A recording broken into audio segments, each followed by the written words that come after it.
ደካማ ነኝ ሸክም የከበደኝ ኃጢአት የበዛብኝ በደለኛ እኮ ነኝ።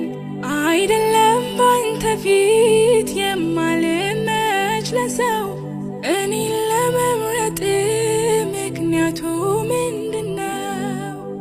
ምን አለኝ ምን አለኝ ምን አለኝ በፊት እንድቆም ያደርገኝ እኔ ምን አለኝ እንዳገለግልም ያደርገኝ እኔ ምን አለኝ እንድዘምርልም ያደርገኝ እኔ ምን አለኝ በፊት